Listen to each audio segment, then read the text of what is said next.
welcome, Sally and Elaine. Nice to have you here again. Yeah, I think let's just dive straight into our teaching for today. We'll have a look at the today's quote and some related teaching on that, and then we'll go into the meditation on the lesson, and we'll read and discuss the lesson. How's that sound? Right. Okay, let's share my screen.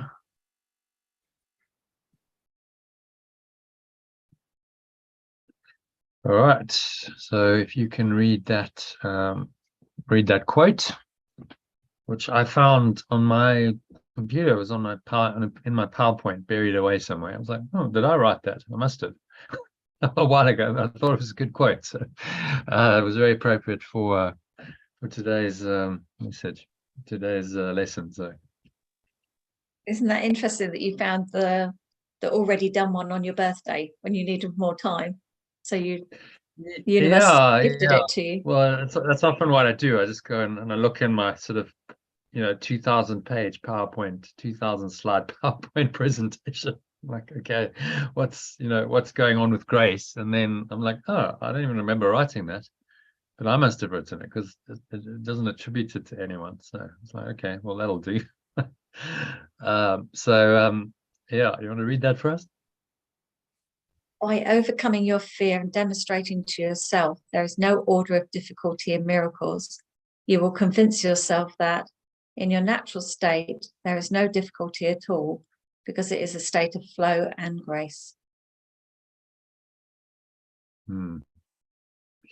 So no order of difficulty in miracles. So, as I said, I found it buried in this PowerPoint presentation quite synchronistically.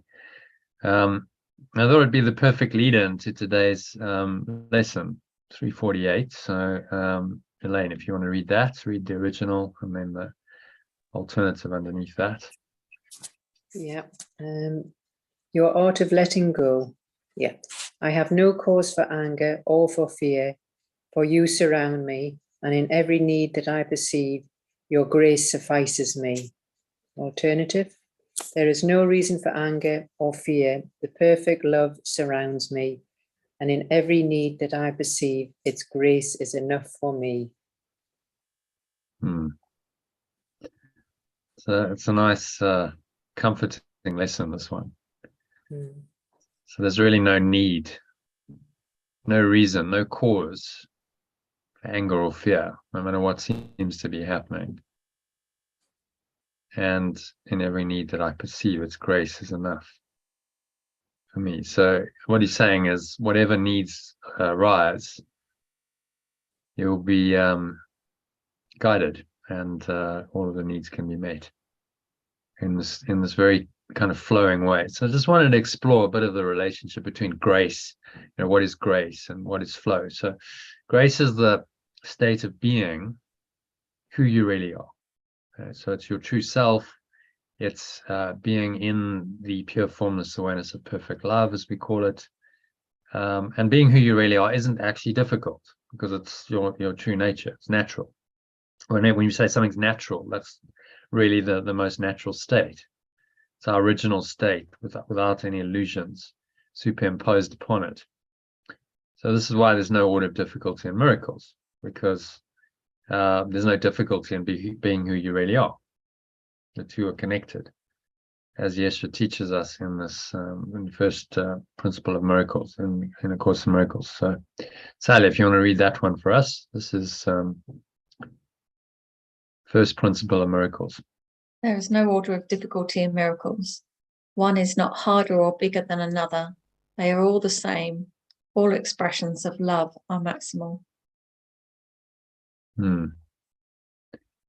There's no order of difficulty in miracles. One is not harder or bigger than another. They are all the same. All expressions of love are maximal. So it's been said that if you understood that quote fully, then you wouldn't need to read the rest of the course, but like the introduction. It takes us a lot of mind training to get our heads around that and understand why there's no order of difficulty in miracles, because we're not talking about the level of form. We're not talking about what we perceive as hard or bigger, more difficult. We're actually talking about love, which is maximal, and then the expressions of love follow from that, and there's no limit to them. So miracles are helping us live in this unlimited, miraculous way, which is also to be in a state of flow. So the terminology, you've probably heard of the idea of flow, but a lot of people don't realize that it's really the same as miracles. Miracles are primarily a state of mind. So the miracle, I think, the only distinction would be the miracle implies a shift, a correction, whereas flow is just the state of being in that miraculous state once the shift happened. And to be in a state of flow, it helps us know who we really are. As this quote from Mihaly Csikszentmihalyi, the guy who coined the term flow, he's a psychologist, and brought this idea into the domain of modern psychology. It's not actually a new concept. It's been around thousands of years. Flow was the essence of the Tao Te Ching, which is 2,600 years old, we estimate. And the Chinese teaching, they call it Wu Wei. Wu Wei is flow. It's the Tao, which is source that's expressed in action. And this was observed 2,500 years ago by Lao Tzu, and he wrote his book about it, the Tao Te Ching, which is all about the Tao in action, and that's Wu Wei or flow. So hardly a new age concept, just a new term for it, for a very ancient concept, which has brought it into the domain of modern psychology, because it's now a recognized psychological concept. So that's useful. It's all about rediscovering what's already there. And that's really all that new age is. It means you're rediscovering what's very old age. Mindfulness, new age, or mindfulness is just Buddhism, is Vipassana, which is 2,500 years old as well. It's just that's what it is, just rebranded. So none of this stuff is really new at all. It's just rediscovering what's been around for a long time. Okay, and Lane, if you can read the next one. So this is a quote, the best quote that I've found from him, this guy Mihaly Csikszentmihalyi, on flow, because he talks about read it, then we'll discuss it. Yeah. It is when we act freely for the sake of the action itself, rather than the ulterior motives, that we learn to become more than what we were. Yeah. So short, simple quote, but very profound. We act freely, right? So in the moment, for the sake of the action itself. In other words, we're just enjoying the action. Why would you do an action unless there's an enjoyment in the action? And there's a picture there of a mother and her daughter just playing. So you don't play because you have some ulterior motive. Oh, I want to play because my child needs playtime, and this is psychologically good for my child to touch and bond.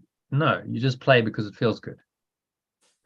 And then the outcome is a positive one for the child. So there's no ulterior motive. It's not calculated. And when we can do that, we learn to become more than what we were. So flow actually connects us with who we really are, our source, which is what miracles do. That's why it's called A Course in Miracles. The miracles connect you with your source. That's how you learn who you really are, through this miraculous process. So you can see the synchronicity, or the really, it's the same message. Mihaly Csikszentmihalyi saying this, and Yeshua's saying, well, miracles are the way that you learn who you are. You connect with your source, and you you unite with Source through this process of miracles. And that's all the quote is saying, really. So to connect all the dots of my previous messages and continue to make your own happy return home, experiencing miracles is the same as being in a state of flow. The miracle just implies that there's some kind of correction that's happened. You weren't in a state of flow, and then you get into a state of flow by changing your mind. So that's where the letting go comes in. The letting go is the process of changing your mind, which activates the miracle, puts you into the state of flow. So it's just, terminology slightly different, but they're referring miracles when you're in a miracle-minded state, because he talks about that. You're in a state of flow. It's the same state. And that state of flow is also grace. So grace is true being in action. It's not necessarily a revelation, because revelation implies you're not in time and space at all. But this idea of grace is you are connected, you're in your source. You're realizing that everything's happening by grace, but there's still a perception of some kind of time going on. He hasn't actually ever, fully defined grace in the Course, but he uses it. So it's true being in action. That's how I defined it. Your beingness in action, and that's what flow is, and that's what miracles are. So miracles and flow are important, and it's why Yeshua's titled this course as he has, because they connect us with our source, which is the state of grace we call pure formless awareness of perfect love in our alternative language. So if you're in that state, you're just in pure awareness, you would call that a state of grace, where there's nothing needed. Nothing is necessary in that state of grace. So that's pure formless awareness of perfect love in our alternative language. And this helps us know that we are one with it, this awareness, through our own experience rather than as a mere concept or idea. So it's a universal experience that Yeshua is pointing us to. And the miracle is helping us to experience it in that moment, still within the framework of time and space and perception. We can experience a taste of this grace in the moment. And so that helps us in turn to accept that this is the state of mind we want to be in all the time, while we still seem to be living in a human body in the world. And ultimately, all the time becomes eternity, to choose to be in the state eternally, where there is no time. Eternal means no time. So it's just a permanent, constant state. And if we've chosen this, to be in this state eternally, then it's obviously liberated our minds from the cycle of birth, suffering, and death, because birth, suffering, and death deny that the state of mind is true and real, that pure formless awareness of perfect love is real. They are a substitute for it. So the cycle of birth, suffering, and death is what we call life in this world. But Yeshua is saying it's a parody of life. It's a mockery of life. It's not true. It's false life. Because true life is in eternity, in the state of pure formless awareness.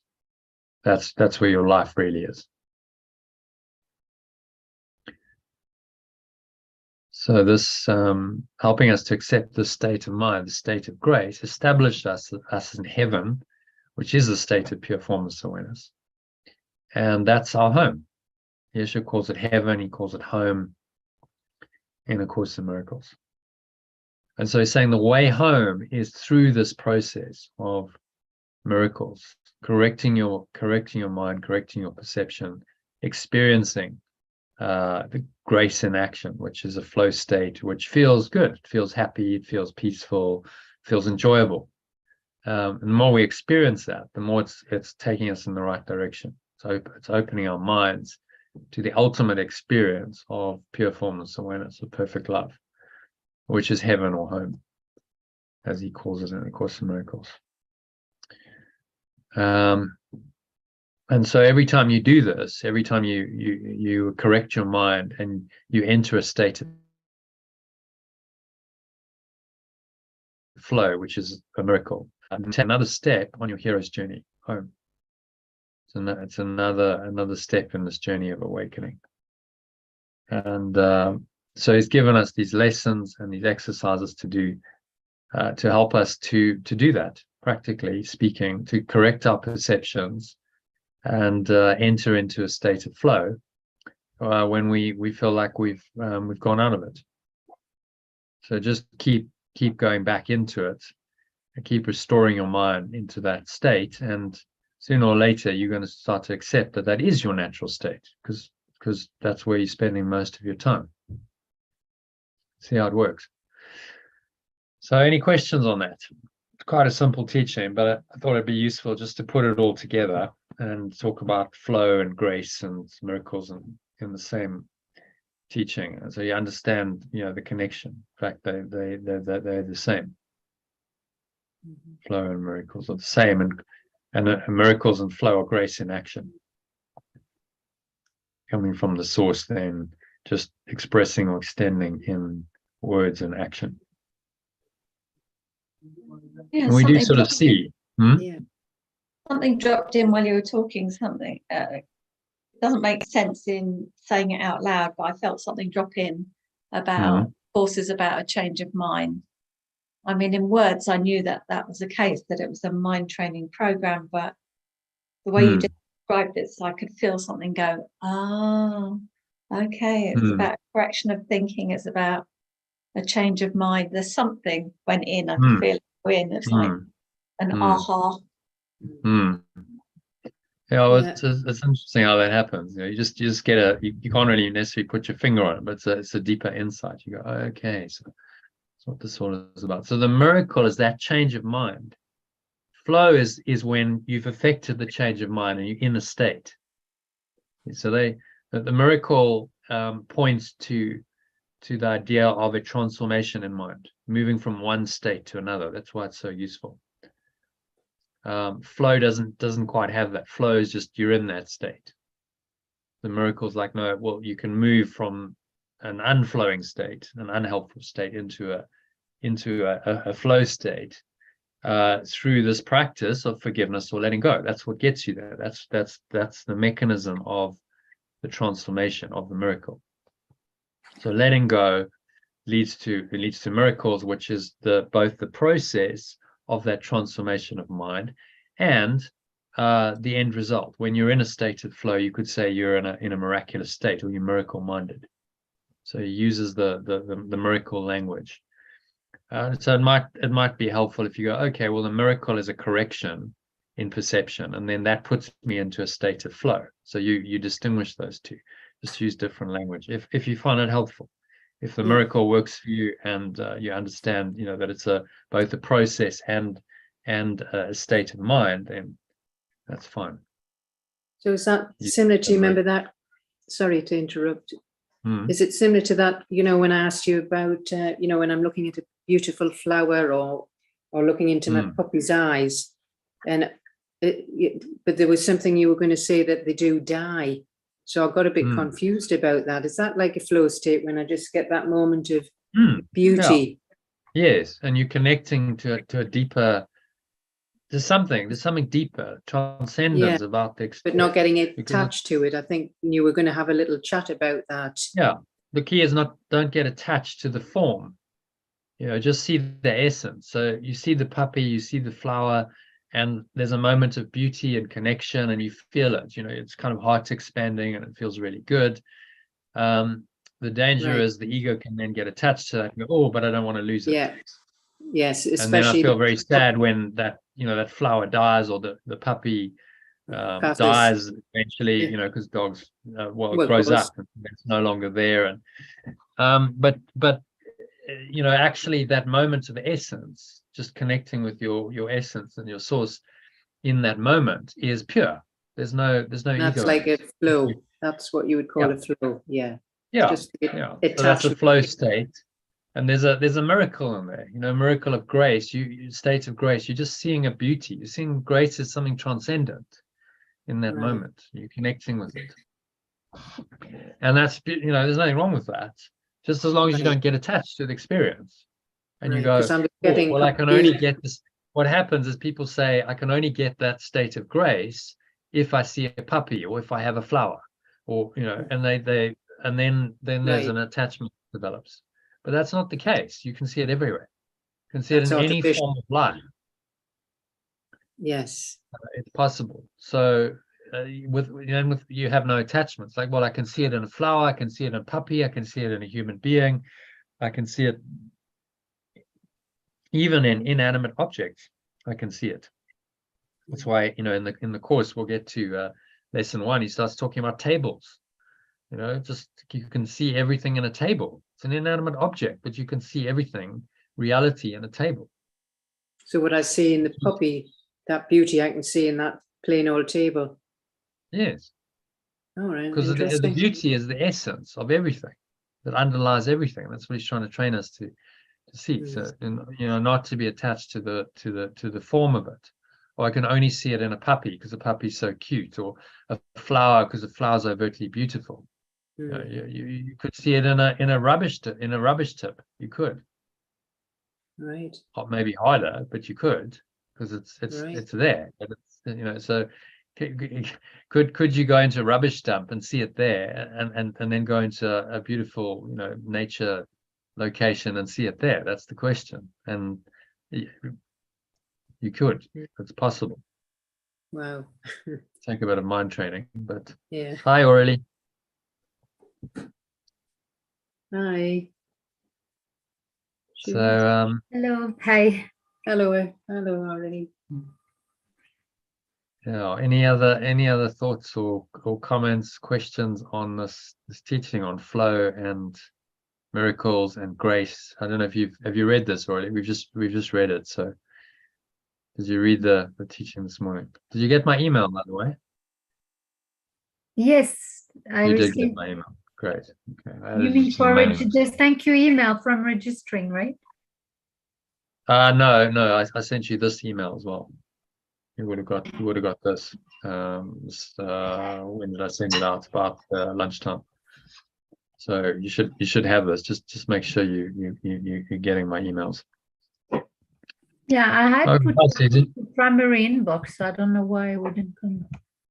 Yeah. Well, it'll say the ALG Club Program, day 313. Yeah, I don't know. It went to promotion, but I actually put to primary before. I don't understand why Right. it's going to promotion then. Yeah. Well, it's just if you put a filter on did I send you those instructions to filter Gmail? Then it should direct it into your primary inbox. Yeah, If you filter. Did I send you that document? How to do it? Thank you. Yeah, I'll check that. Okay. So yeah, any thoughts, questions, comments on that from anyone? Otherwise, we'll go into a meditation. Let's say hello to Susie. Hi, Susie.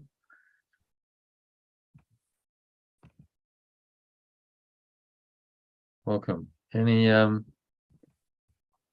questions, any comments on this? We've just kind of whizzed through the teaching of it. I think Sue is out and about. She's on holiday at the moment in Jersey, and she just was going to listen in, if that's all right. Okay. Oh, that's not Susie. It's other Sims. Sue. Yeah. Is that Sue Sim? Okay, I thought it was. Okay, yeah, because Susie spells her name with a Z, doesn't she? Oh yeah. Yeah, not that Susie, no. Not that. Okay. All right. All right. Hi, Sue. Welcome. Yeah, you can just listen in. So yeah, let's shall we go into we've got a bit of time. Shall we go into reading the lesson and then go into a meditation? Or do you want to do a meditation first? I'd say lesson first. Lesson first. Okay. Sounds good. All right. So yeah, no problem, Susie. Great. You can just listen in. So let's just bring up the lesson in Word. So yeah, who wants to read the lesson? Let's ask Aurelie. Aurelie, if you can read the original there and then the alternative below it, that would be great. Okay. So I have no cause for anger or for fear, for you surround me. And there's no reason for anger or fear, for perfect love surrounds me. And in every need that I perceive, your grace suffices me. And in every need that I perceive, its grace is enough for me. Hmm. Hmm. Alternative maybe just gives you what makes it a bit more explicit. You is really perfect love. Perfect love surrounds me, and there is no reason for anger or for fear. It's easy to get triggered. It I is. just got Yeah. triggered by my mom, who is always focusing on the negative, and Yeah. it's too much. It's just like I just can't take all this negative constantly. It's just so hard to practice this. Mm. Well, it's to recognize that is a false cause. There is no cause, because that is not true. Whatever your mum's belief. Yeah. Well, she thinks the house is gonna blow up now because of is the false. petrol in the So there car, is no because true of the cause for fuel in the fear. house, or because of this, because of that. It's like constant negativity, and I'm like, how can you focus on such thoughts? Mhm. Well, it's a good lesson, because it's an Oh, yeah. untrained mind. You look at what an untrained mind ends up as you get older. It's not pretty, really, is it? I I've know. got parents too, and it's an untrained mind as it gets older. It's and I have a theory about dementia, mental illness. I think it's the onset of the ego. Really, that's what's happening. The ego is taking charge of that mind more and more, and then it displays in these symptoms that we call dementia stuff. It's the ego taking over. And in my experience, I'm not, I haven't known lots of people, but it seems that it tends to affect people more who haven't really exercised their power of choice wisely, haven't chosen consciously to let go of the ego and to choose the spirit, and they end up just exposing themselves to all kinds of rubbish, just watching All the news. time. Watching news. Does she watch the news? They will watch the news, Yeah, I keep constantly. telling her this is affecting her thoughts. The news, or those stupid series with and watching just those series yeah, that so, are always about violence or yeah, like negative stuff. Negative. and that just if you do that for years, it's just reinforcing a default program. Yeah. So the ego becomes very entrenched, and then it's very difficult to dislodge. So it's a good lesson. Just don't be triggered. Just go, thank you for the lesson, mother, because I'm not going to become like you. You're a warning to me to say, don't. You need to do this mind training. You need to, while you're young and your mind is open, you need to learn this, so that you don't end up like that. Yeah. Because the ego in old age is not pretty at all. Because it's an aging. It's not just the body, but it's the mind that's aged. The mind has gone into this very aged, conservative. Really, it's preparing for death. Remember, the ego is a death wish. So that's what happens, and this kind of mind training, although it seems to be harder. I mean, it's easier just to veg out in front of a TV and watch whatever rubbish they're showing you. This kind of mind training, correcting, seems to be harder, but the reward that you get is these moments of grace, miracles, grace, happiness, joy, which you don't get otherwise. Those are not possible within the ego's thought system. So what about those people like that get dementia that are like brain surgeon, that are highly intelligent? There's a lot of very highly intelligent people get that. Is that part of the ego? Well, highly intelligent in what way? Are they like spiritually intelligent? No, or are they just intellectually brain surgeons and like Margaret Thatcher and all of these people. Yeah, but often those people are very driven, and they're driven by the ego. Their motivation comes from the ego. Right. It's all about achieving. It's about, the ego's goals are important to them. Success, status, money, power. accomplishments and all of that. If you play that program, which is egoic, over and over and over again, it's very deleterious to your health. It wears down. I believe it's part of the reason. If you're truly in the spirit and you got dementia, then your dementia would be a different kind. It wouldn't be aggressive, egoic. It would just be reverting to a childlike state of wonder, where you're just like, and that can happen. Listening to David Hoffmeister speaking about someone he knew, and said the guy would just, he was literally playing in nappies in a playpen. He'd gone back to a sort of childhood infant type state, and all he could say was, "City of God, City of God," and he'd build a little city and say, "City of God." So there was, he was connecting with the source. So it's different from the very aggressive kind of, often dementias associated with aggressive, angry, unkind behavior, which is motivated by the ego. So, we have these explanations in physical terms, the clinical terms, and in medical psychology and stuff. They'll explain this as, oh, well, that's early onset dementia, or that's more progressed, or that's Alzheimer's, or whatever. But actually, it's all manifestations of the ego, in truth. And it's just how much of a hold that the ego has on that mind. And then the more of a hold it does, the more insane they are. That's dementia. They go insane, and because the ego's insane. So it's ego basically hijacking that mind and just saying, well, I'm totally in control of this. And it really is. I mean, I've been into advanced, like a home with advanced dementia. I mean, it was really it was death. You're just like, my goodness, this is like the Walking Dead. They're still alive, but there's no life here. It's like a total, like, just zombified in this ego mindset. So that's why we do this work. And I would be very surprised if people got dementia if they're doing this kind of work consistently in their life. It would be, I don't know of anyone. It would be interesting if you know of anyone. It's because it seems to come upon people who haven't done spiritual work and done the mind training that entails. And energetically, like, what does it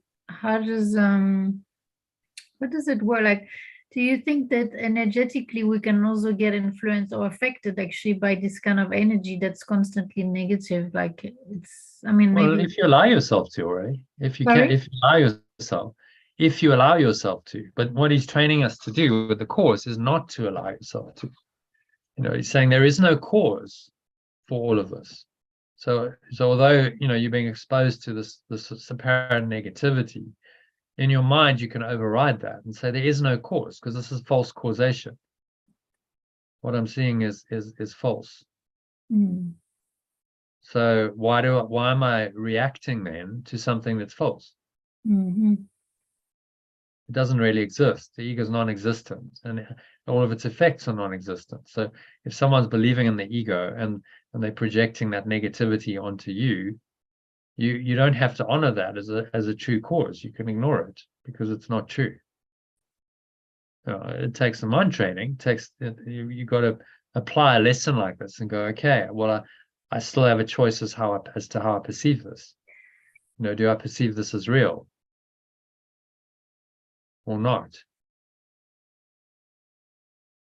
But you always do have that choice. And these lessons are there to help you make that choice in these moments when you're tempted to make the other choice. Tempted to believe in the story of anger and fear and whatever other forms of negativity. But understand, when you choose to believe it, it's a choice. It's not being imposed upon you by anyone or anything. It's your choice to believe that. And then honor it in your mind, and then you give it a value, and you honor it, and you believe it. And what Yesh is trying to make us aware of is that is always a choice. It doesn't matter what anyone else is seemingly doing, what's happening on the level of form. It's always your choice whether you're going to believe in that or not. And that's what these lessons are about. Make a choice, make a different choice. There is no reason for anger or fear. You remind yourself of that when you feel the anger and fear, that dissipates it. There's no cause for this. I'm angry and I'm fearful for no reason at all. There is no reason. Because everything I'm perceiving is false, without exception. So I'm giving reality to false cause, making a false effect about it. And that's karma, false cause, false effect. And we caught up in this, karmic falsehood of cause and effect, when in truth there's only one cause, and that's love. And the effect is love, and so cause and effect merge into one, and there is no separation between those, actually. Cause with a capital C and effect with a capital E are the same. The cause is perfect love, and the effect is perfect love. You are the effect of the cause of perfect love, so you must be perfect love. It doesn't really get simpler than that, does it? It's like, yeah, well, obviously, the logic is inescapable. But he has to point it out to us over and over and over again, because the ego has denied that simple logic. Well, I don't know, but there's something else now. There's another cause, which seems to be able to cause anger and fear and all kinds of negative thoughts and emotions and suffering. And that cause seems to be real. And that cause now seems to have substituted for true cause, which is perfect love. And that's what's going on in your mind. That's what this is all about. What is true cause and what's not? What is the source and what's not? Is the ego your source, or is the spirit your source? That's the decision you have to make in every moment.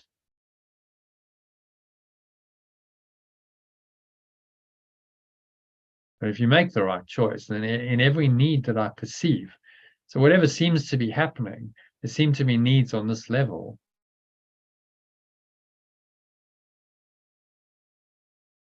It's grace, perfect love's grace, happiness, gives you love and peace and joy, and it will give you guidance as to what to do. Even in the dream world, it can guide you as to your actions, words and actions. So very, very powerful. That this grace in action is miracles or flow. That we have this gift, the grace of God can translate into this world through the miracle, and we can experience that, and that can help us with all the problems that we perceive we have. Is a miracle. It's an act of grace. That's the case.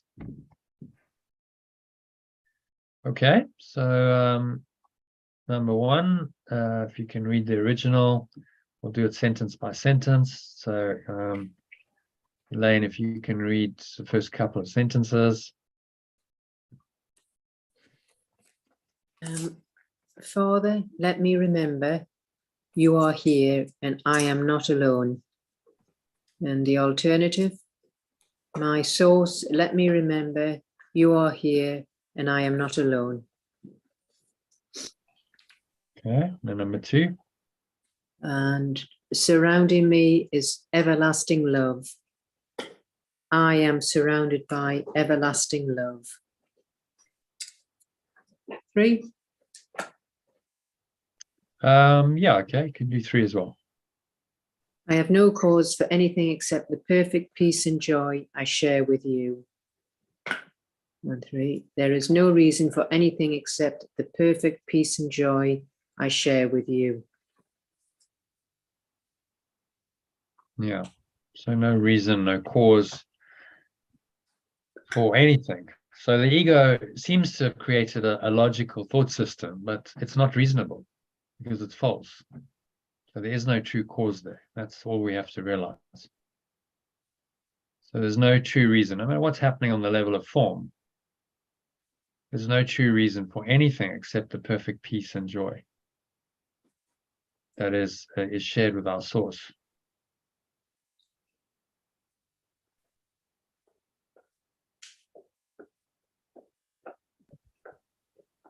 Okay, any thoughts on that?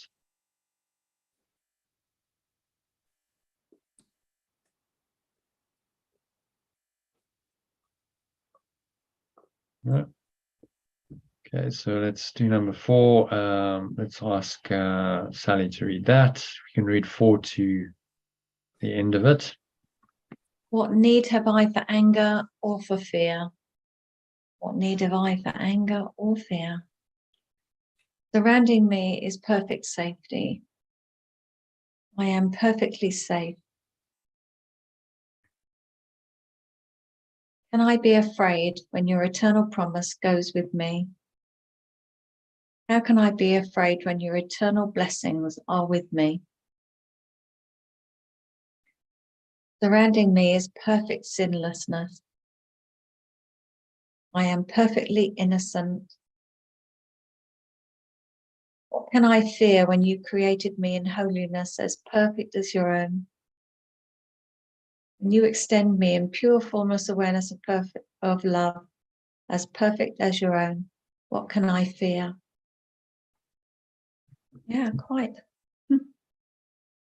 He's just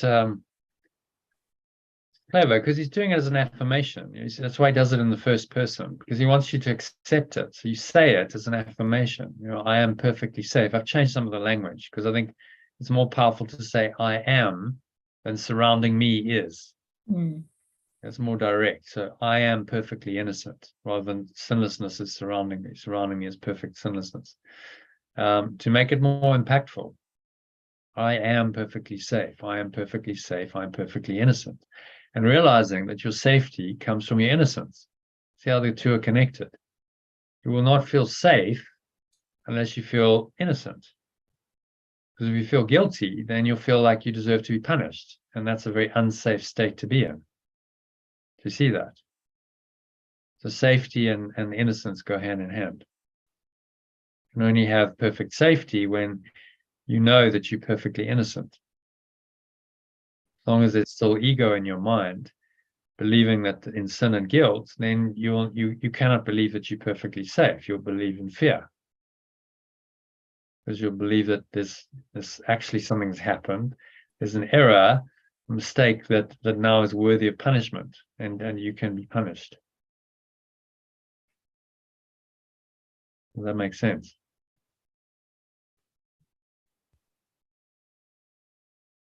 Yeah.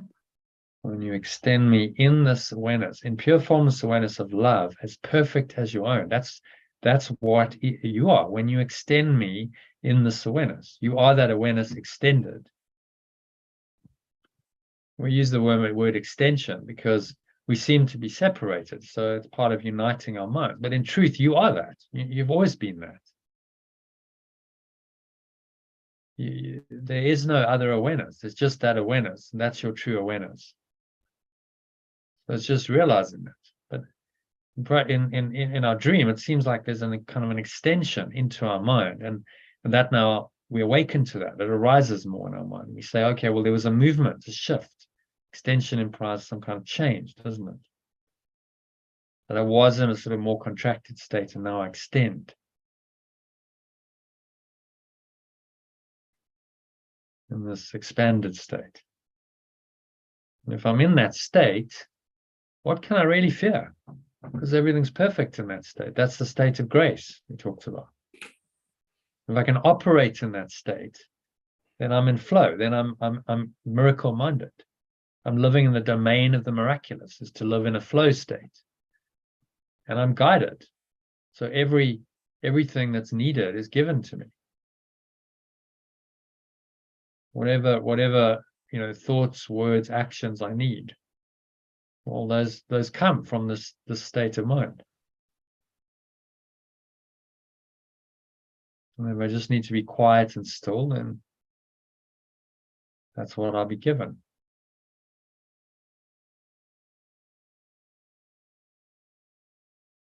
Okay, so any thoughts on that paragraph?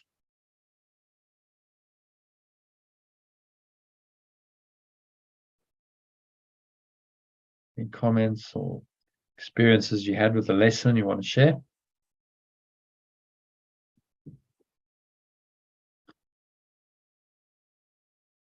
Okay, let's go. In this life experience, I've often felt not safe. Certainly the early years of my life, and I'd never equated it to feeling guilty. That's Yeah. good to have a basis. Because if you don't connect the dots, then it seems like you're not safe because of the external world. I'm not safe because, you know, I don't have parents, or my parents are abusive, or whatever the story is. You know, that's why you think you're not safe. And the ego's done quite a good job of convincing you that's the case. But actually, you're not safe because you don't feel like you're innocent. You feel like you're guilty, and the guilty can never be safe. Because guilt demands what? Guilt demands punishment. So how can you be safe when you have this fear of punishment hanging over you all the time?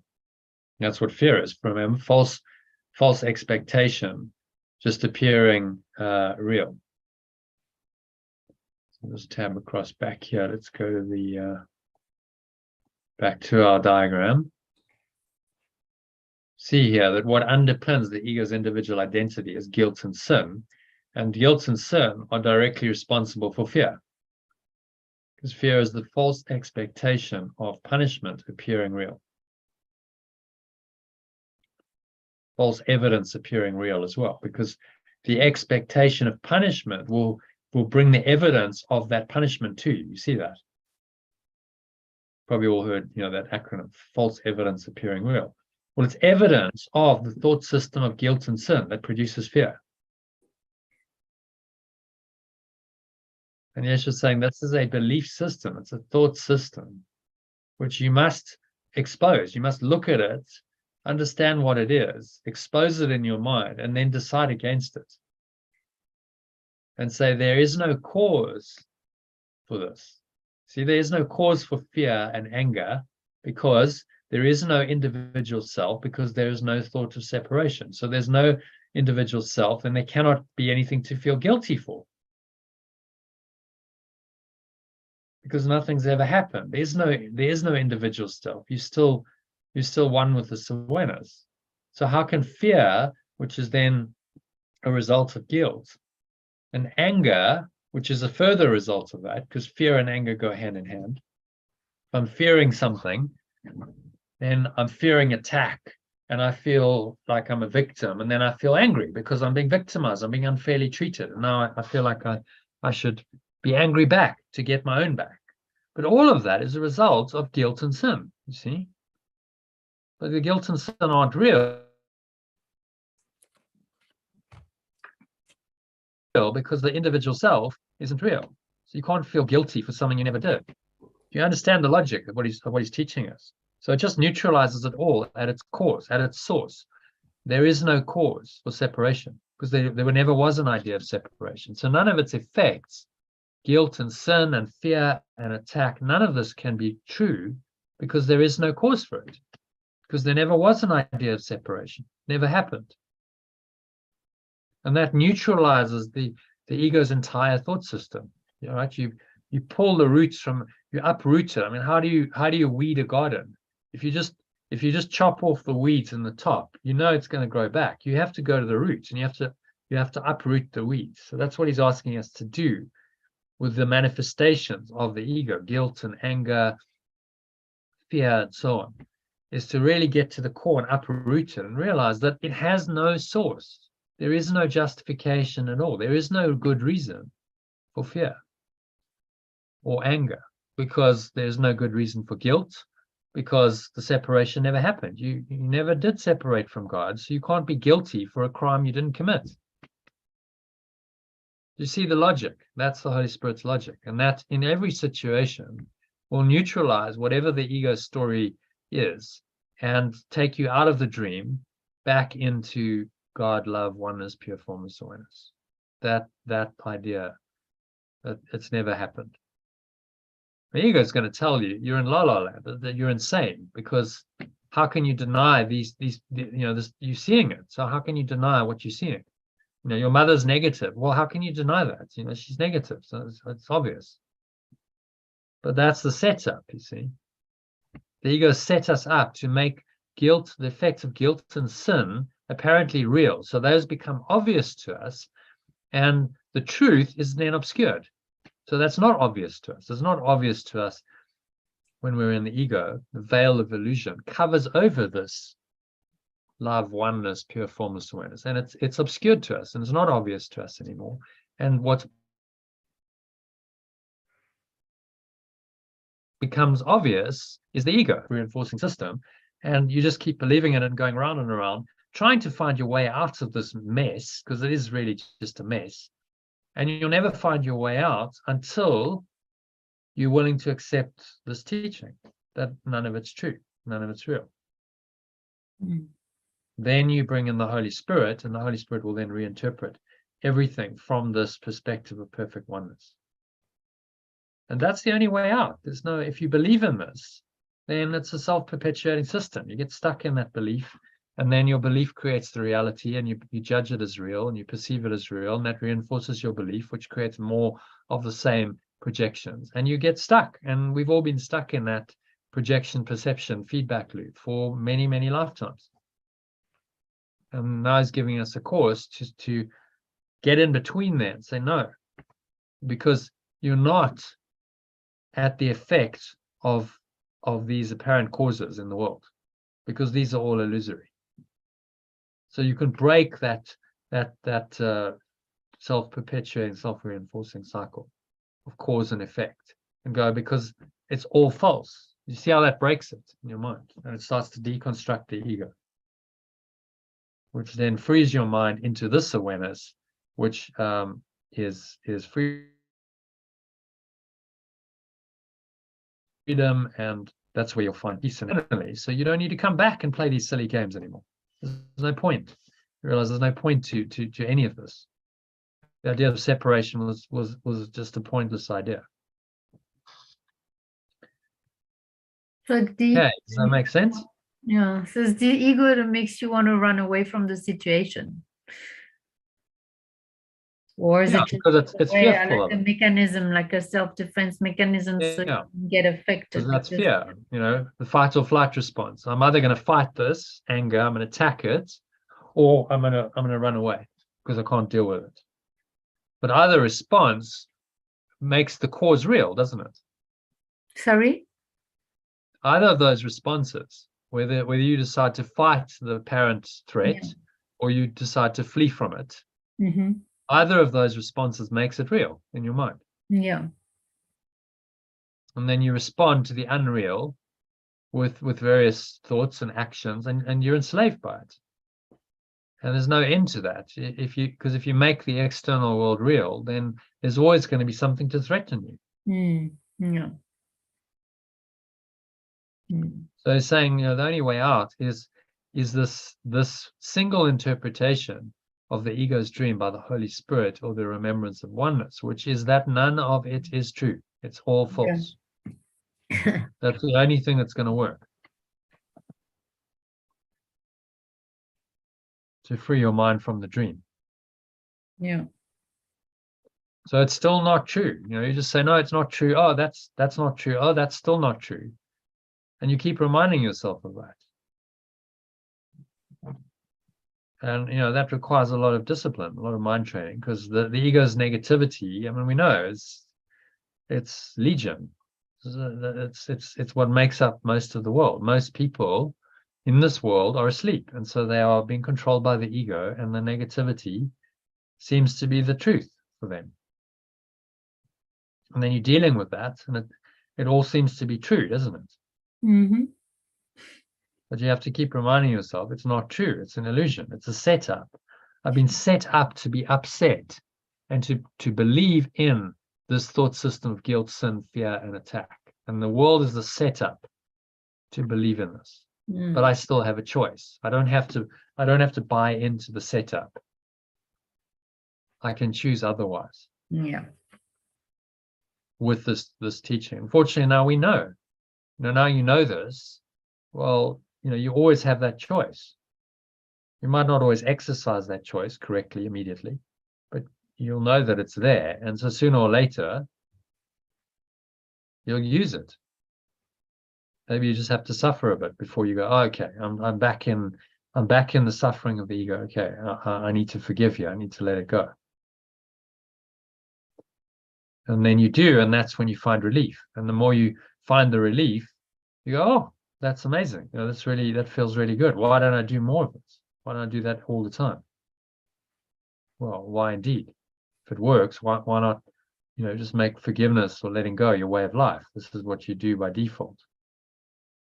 Rather than, selective. What we do, a lot of spiritual people, when you start, you selectively apply it. Oh, I can forgive that and that, but not that.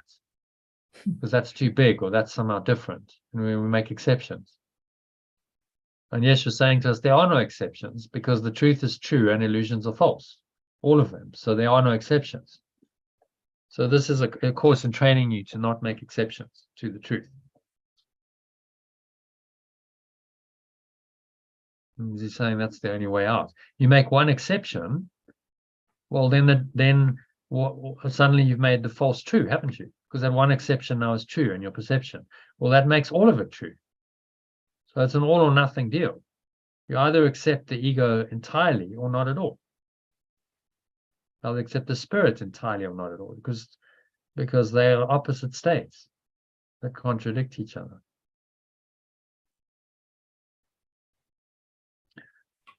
Okay, so Yeah, thank you. number 2, let's move on to the next paragraph. Very short, just two lines. So if you can read that already for us. God's grace.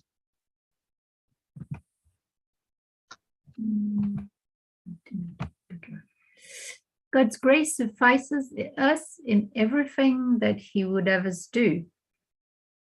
So perfect love's grace is enough for me in everything that it guides me to do. And only that we choose to be our will as well as His. And I choose only this to be my awareness as well as its own.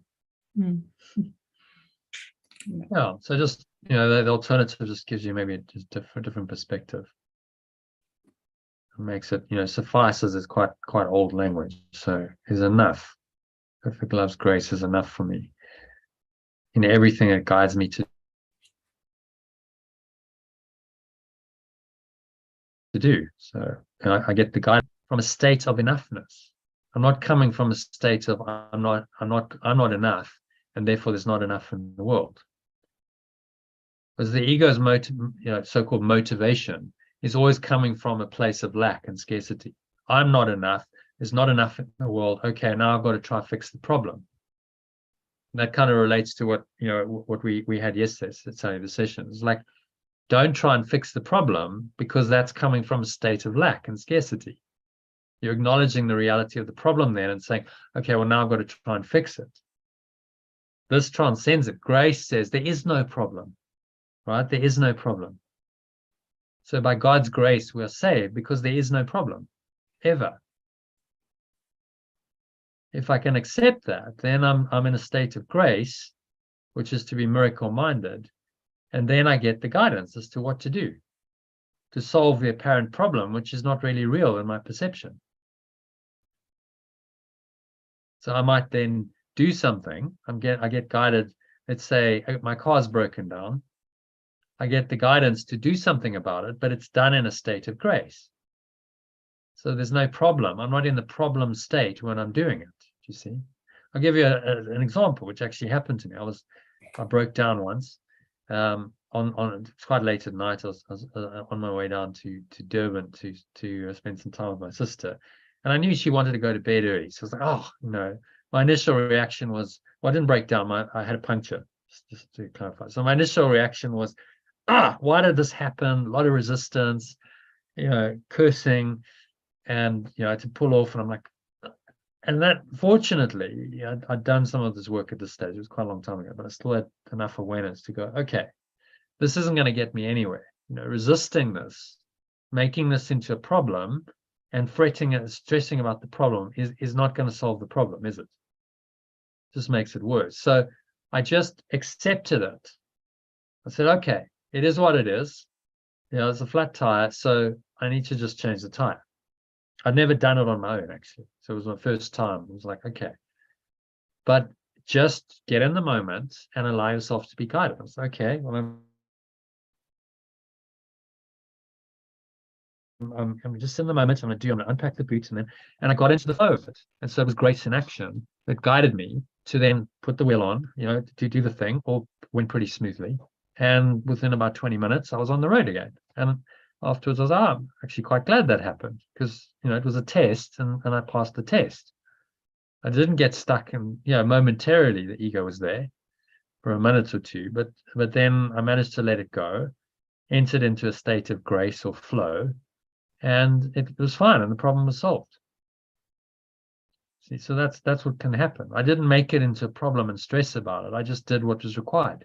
Just do it. So the spirit doesn't have to. You don't have to dwell on the problem in order to act positively to solve it. Do you see that? Sometimes it's completely obvious what you need to do. You just need to flow with it and just do it, and not stress about it, not resist it.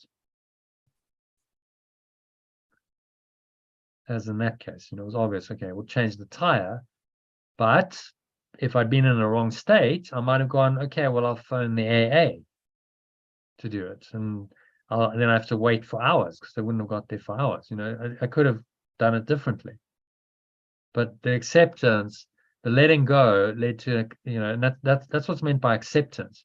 Accept the situation as it is means you're not resisting it anymore. You see, that's what it means. So you've actually let go of your resistance to that. So acceptance and letting go are the same. You cannot get to the state of acceptance without letting go of your apparent resistance to whatever it is. And then that opens you to the flow, which is the miracle. And that leads to whatever action needs to happen to then, on the level of form, that can help you resolve the situation.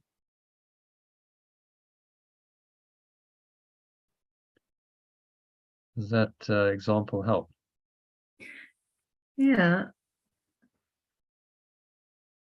And so that grace is always available to you, no matter what the apparent problem on the level of form is. That grace is always enough for you, and then there's no reason to fear, is there? I'm always perfectly safe because grace is with me, and I'm always guided. It doesn't matter what's happening on the level of form. I could be in a military war zone, and if grace is with me, I'll be okay. Yeah. And there's actually accounts of I think it was around the Hiroshima bombing. There was a one company or something of soldiers who were they were saying grace, and they were unaffected. They didn't get radiation poisoning or anything. I must find it. I read it a while ago. They weren't affected by the the bomb. No one was touched. Quite amazing. So this can protect you from even it was people, well, what about an atomic bomb? Well, actually, what about it? It's all energy. So if your energy is aligned with source, then you're not going to be exposed to those destructive energies. I've heard friends say that when they've been in a hurricane or something like that, all the houses get blown around them, and theirs is untouched. Yeah. You quite often hear those stories, don't you? Yeah, I remember it was another story I read. It was a sort of spiritual retreat center or something, and there was a big storm, and they just did, they just practiced giving thanks that they were fine. They weren't fearful. I just said that we're safe, we're protected. They didn't even acknowledge that there was a problem. They just said we're absolutely fine. Apparently there were a few trees that fell, but it missed. There was no damage. It didn't fall on any buildings, or it was just miraculous how nothing was harmed. The trees fell down, but they happened to fall in such a way that nothing was damaged. So is that an accident, or was that connected? You see, so you start to connect the dots, and that's synchronicity. When you know this truth and you're living it, then that there's these cause effect relationships playing out. You're in a state of grace, and then things happen in the dream to show you the effects of that, and you connect the dots, and you go, okay, I can see that this is connected. So that's a self-reinforcing cycle of a miracle. It's telling you that that grace is correct. That's the right state. That's your natural state. And that's, you're on the right track. You need to stay there. And it's So interesting. Oh yeah, sorry. No, carry on. No, it's interesting also to see situations that happens right next to you, to people actually that needs to, I guess, that manifest the situation for their forgiveness. I've just witnessed that as well, like a little accident, and it's just it's weird when you can see like why this happened, you can see why this happened, but the person is not willing to do the work to shift it or to see it differently. It's very interesting when you're observing from like a distance, or like awareness actually of what's happening, but the person is not willing There's to a deeper see the love in dimension to it. life. So the beauty of A Course in Miracles is it gives you access to this deeper understanding of things. So you can interpret situations correctly and go, okay, so what's the deeper meaning? What's this showing me? So too many people are just like, if you just do it on the level of form, it doesn't seem to make any sense. Well, why is all this bad stuff happening? I don't understand it, So you have to dig deeper. And so it's amazing training for, any area of life, business, any sport, business, any area of life,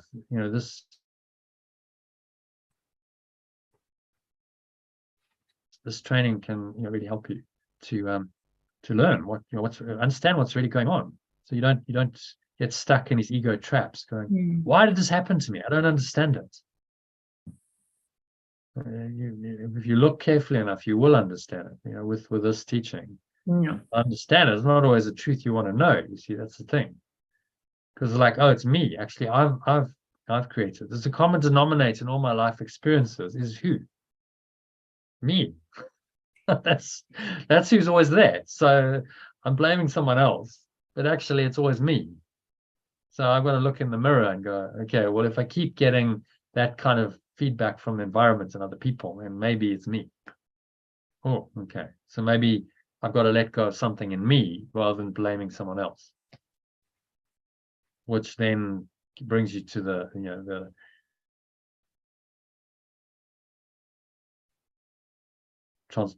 true miracle, the transformation is all about.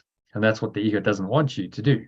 So it wants you to blame other people and external circumstances rather than look within and let go of the false self-concept. That is it.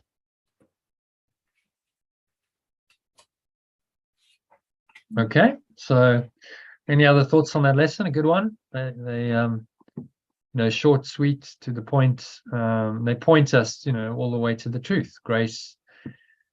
Every need that I perceive, its grace is enough for me. So that's interesting. I had this conversation actually with a friend the other day about, like, I guess it's all related to the fear or fear of death, maybe at that point, but I don't know. When you have like an attack, for example, someone comes and attack you, like in your house or in your home, or you get attacked and the person wants to kill you. And you were saying your instinct will tell you like 3 or 4 different things, like you have only maybe 5-10 seconds to respond. So it's either what you were saying, so the fight or flight. Fight or flight, yeah. Fight or flight, or freeze. Fight, flight, or freeze, or the spirit would give you something else. Exactly. Or the spirit will give you something else. Yeah. It would give you a response, but it would be coming from a fearless place. Yes, exactly. And that's the most effective response. Yeah. So you could still respond appropriately. Maybe that meant you disarmed the intruder, or you said something, but you're doing it from a fearless place. And if you don't fear, then nothing bad can happen. This is, again, many accounts that people had these stayed in a fearless state, and Sorry? well, there's been many accounts. I mean, I remember reading one account of a guy, and he's actually being savaged by a lion. How's this? I mean, Wow. it doesn't get kind of more threatening than that. So this lion's having a full-on go, and he said he just stopped fighting and he surrendered to the grace of God in that moment. And he went, okay, well, whatever. Like, if the lion's going to eat me, then like I let go, and brought in the idea of the grace of God. He was a Christian, and he said the lion stopped attacking him, and just left. So there's another, in the Bible, there's a story of Daniel in the lion's den. The what? Oh, well, that's not true. There's a You know, what? there's the story of Daniel in the lion's den. It's a biblical story. So Daniel was an Israelite, a Hebrew, who they went off. They all got exiled in Babylon for years, and so he was made to. There was a kind of a trap that they set, because it was like, you cannot worship any other god, and there was a kind of a law that got passed by the king, and he had to, even though he didn't want to apply it, it was his law, so he had to, and he got tricked by his advisors. So they caught Daniel, who was praying to the Hebrew god Yahweh. They said, well, you violated the law of the land, and you will be put to death. So he was thrown into the lion's den. The king didn't want to, but he was like, okay, well, that's the law, so I have to apply it. And he was in a state of grace. He wasn't fearful. And the lions left him alone for a whole night. They were hungry as well. They hadn't been fed for days. So why did they leave him alone? Interesting. And then the advisors who tricked him, the king was like, okay, well, you tricked me, so now in you go.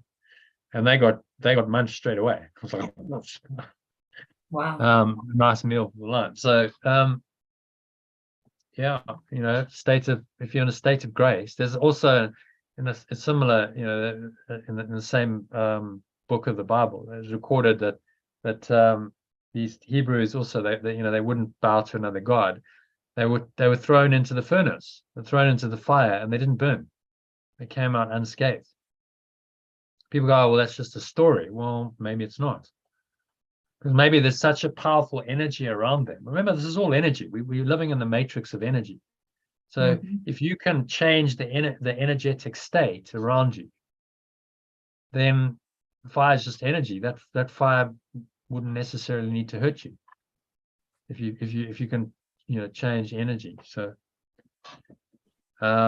anything's possible. There's no order of difficulty in miracles, because it's all just energy, and energy is what? Energy is thought. It's all projected thought. So you change your thinking. If it's all thought, then anything can change. So the so-called physical laws of gravity, and things like fire and so on, that can all be transcended, because it's all thought. That's why there's no order of difficulty in miracles. But you have to go into a state of grace, which is above the limits of time and space, in order to activate it. State in which you don't honor the false beliefs. When we do that, when we let go of those beliefs, and we find our true awareness, which transcends all of that. So again, it comes down to letting go of what's false and accepting what's true. Okay, so any other comments, questions, thoughts? Otherwise, let's go into a meditation on this. How does that sound? Yeah, sounds good. Okay, so just making yourself comfortable.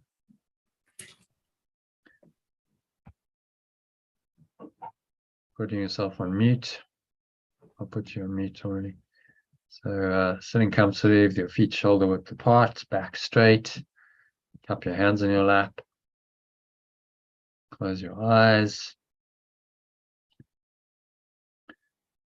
And start off by taking a nice deep breath in through the nose. So breathing in, noticing how the stomach rises and the chest rises.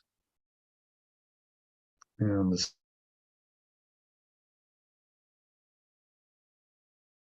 subtle flow of air in through the nostrils. Clenching the sphincter muscle. Lock the energy in, draw it up the spine into your heart center. Putting one hand on your heart, connect with your heart space. And drawing it up into the crown of your head. It's maximal inhale breath. Feel this warm wave of energy rising up the spine. Pause at the top of the inhale. So just scan your mind now. Just checking in, looking. Whatever thoughts and emotions and body sensations. So emotion is translated into body sensations. So how do you observe emotions? We'll just observe the sensations in the body. So be aware of whatever's showing up. Could just be a little flutter in your stomach, a little bit of tension, maybe clenching of your jaw, the extreme, nausea, panic, nausea, and sweating, cold sweats, and these kinds of things can happen with panic attacks. So just notice any of those subtle cues of anger or fear. Breathe into all of it, creating some space, which is light. If you visualize, you can visualize light coming in, but otherwise just a sense of a lightness. You're being lifted up out of the ego's very heavy, dark thought system and lifted into the light.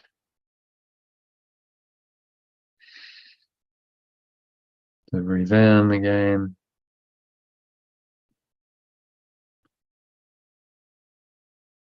And now just apply today's lesson. So say, I have no cause for anger or for fear. So there is no reason for anger or fear. For perfect love surrounds me. Just breathe that in. And you connect to this perfect loving awareness. Just pure, formless awareness of perfect love.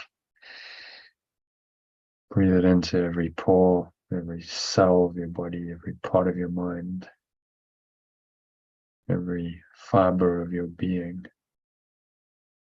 is infused with this perfect love. You're surrounded by it. Feel this field of powerful, positive energy surrounding you. You're enveloped in it.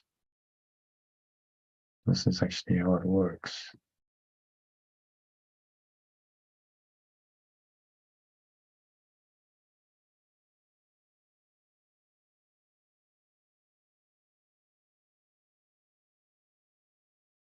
And say, and every need that I perceive, and in every need that I perceive, perfect love's grace is enough for me, suffices me. Breathe it in again. Just feel it.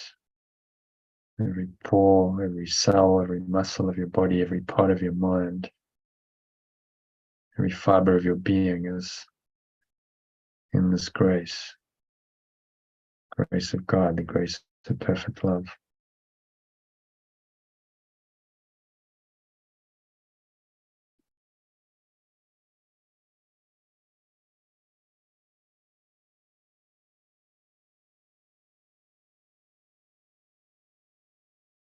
So say, Father or Source, my Source, let me remember you are here and I'm not alone.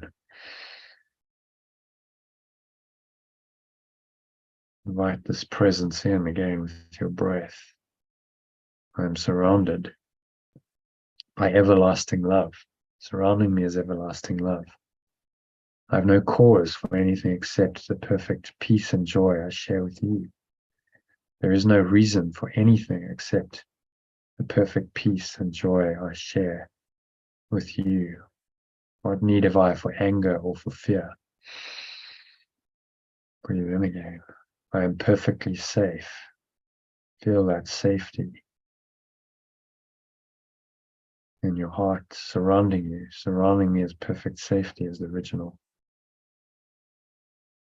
Can I be afraid when your eternal promise goes with me? How can I be afraid when your eternal blessings are with me? This eternal presence is with you, and the blessings that it brings.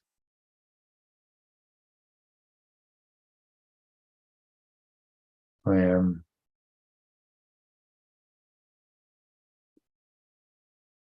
perfectly innocent.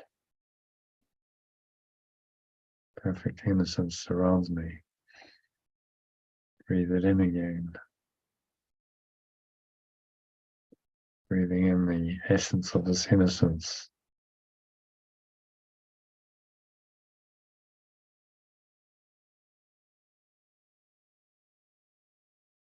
This is where your safety lies, in perfect innocence.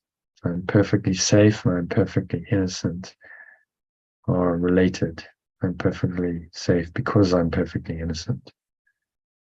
Make that connection in your mind and say, when you extend me in pure formless awareness of love as perfect as your own, what can I fear? Or what can I fear when you created me in holiness as perfect as your own, as an original? Breathe this holiness, which is whole awareness, in pure formless awareness. Breathe it into every pore, every cell, every muscle of your body, every part of your mind, every fiber of your being.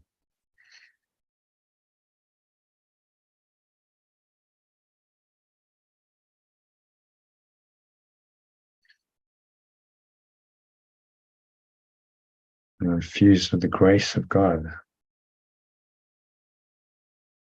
You call it the grace of God or the peace of God that surpasses all understanding.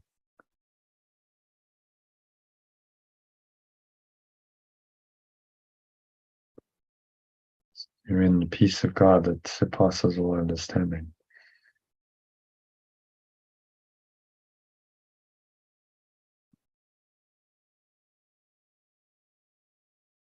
And you breathe it in.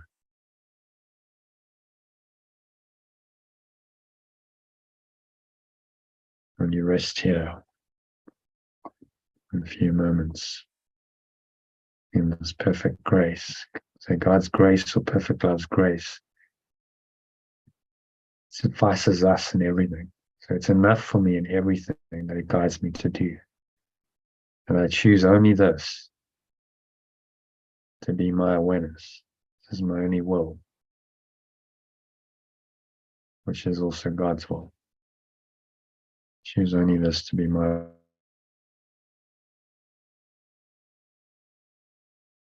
awareness as well as its own.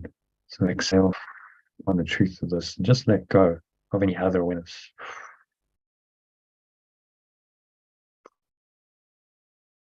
Pull the stomach into the spine, expel the last remaining air out.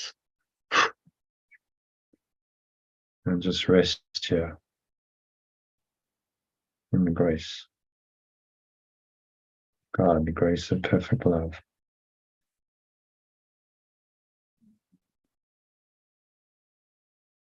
For a few minutes of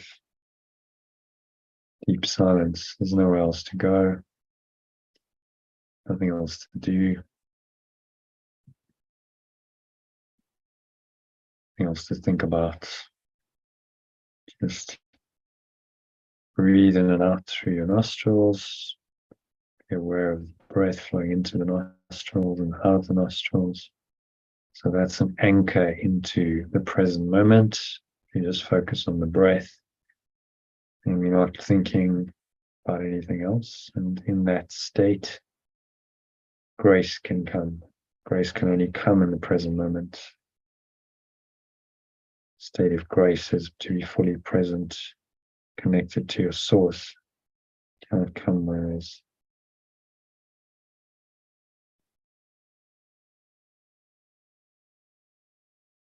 any thought of past or future. Go out of the now. cannot experience grace.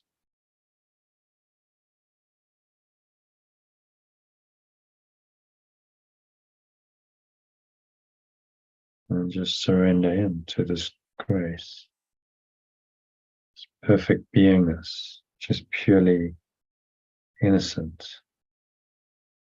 There's no problem. You never sinned, never did anything wrong. It's just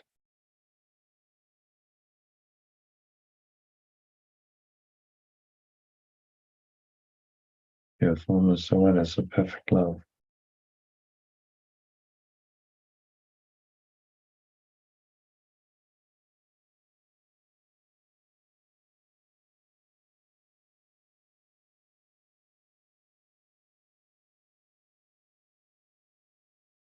Nothing else to go, nothing else to do.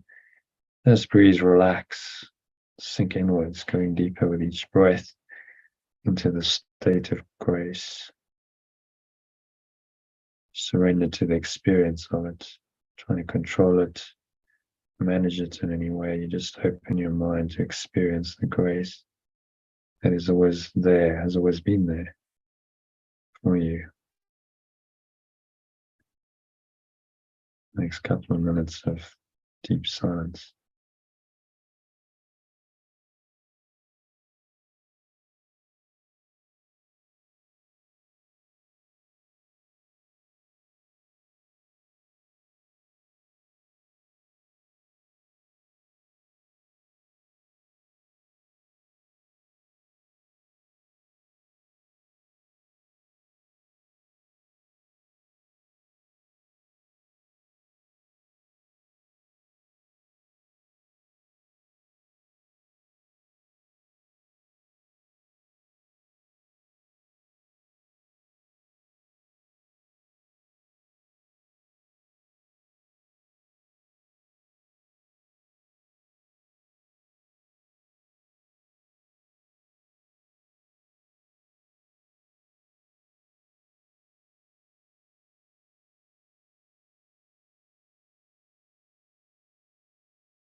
If any thoughts, emotions come up, your situation in your life is problematic, arises to tempt you, just remind yourself today's lesson. Breathe into it. Say to yourself, I have no cause for anger or fear. There is no reason for anger or fear in the situation. The perfect love surrounds me. And every need that I perceive, its grace is enough for me. And so give it to grace. Just exhale all of your worry and attempts to control it and plan it and fix it, solve it in any way on the level of form, and let all that go.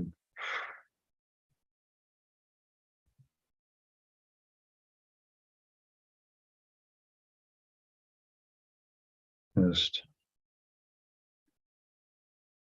surrendering into it. Letting go and letting God. It's another way of saying this. It's 1 other minute or so. Allow yourself to experience this state of grace fully and completely.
And so just gently coming back, state of grace, into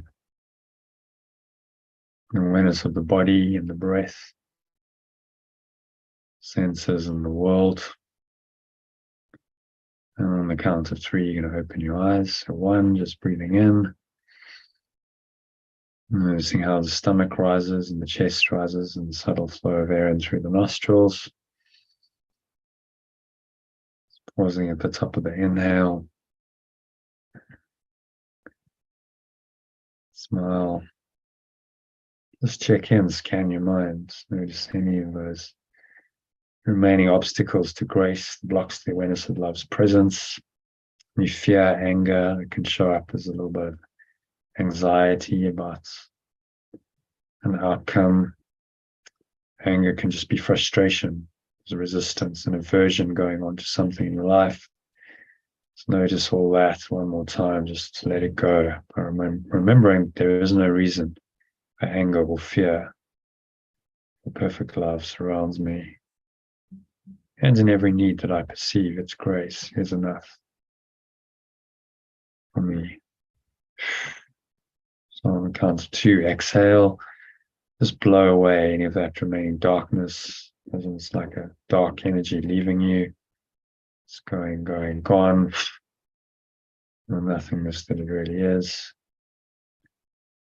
Expelling all the last remaining air and negativity out. And just rest here in deep peace and stillness.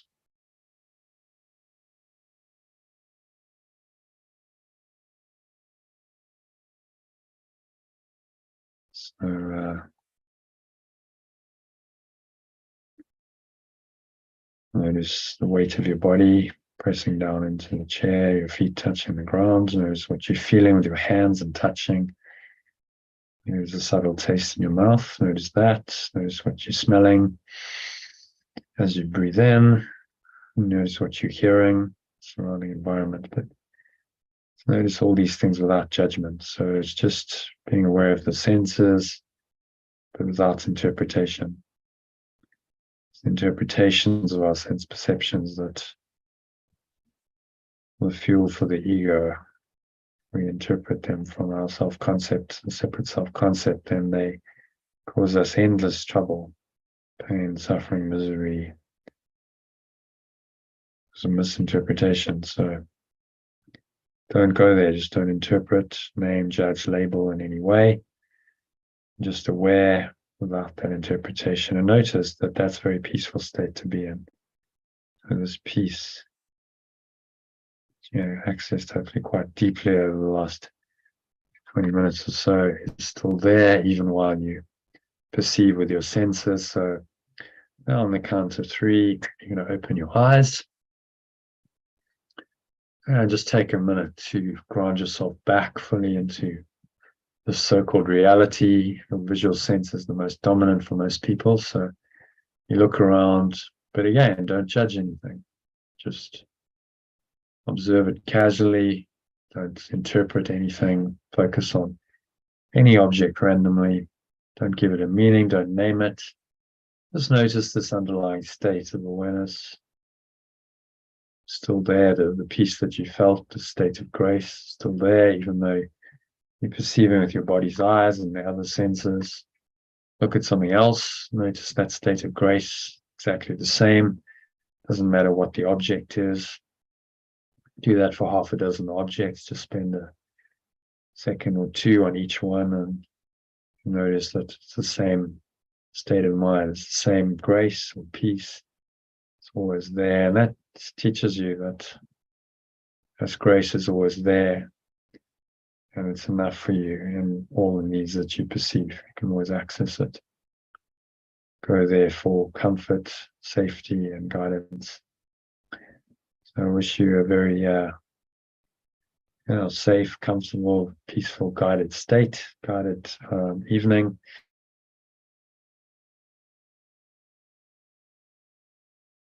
Ahead. And namaste. Thank you for joining. That's the end of the meditation. I think we'll close the session off there because I've got a dinner to get to, having a little family dinner. So thanks for joining, everyone, and I will see you tomorrow. I hope. Shall we do a session at? I can either do 12:30, or an evening session at say 7 p.m. Which works best? 12:30 for me. Yeah. For me too. Okay, so that's 1:30 your time already. Elaine, can you do that? You're muted. Yeah, 12:30 tomorrow. Sorry, yes, 12:30. I'm exactly the same time as UK. Yeah, that works for you. Okay, so Yeah. 12:30 tomorrow it is. I'll see you then. Practice well tonight. Giving you some meditation to do if you want to top yourself up, or a breath break. Stay in the flow, and have a lovely evening. And You I'll see you too. all tomorrow. Happy birthday. Have a nice birthday. Okay, Yes, Yeah. enjoy. thank you. Okay, bye. Namaste. Namaste. Namaste. Bye for now. Bye. Bye.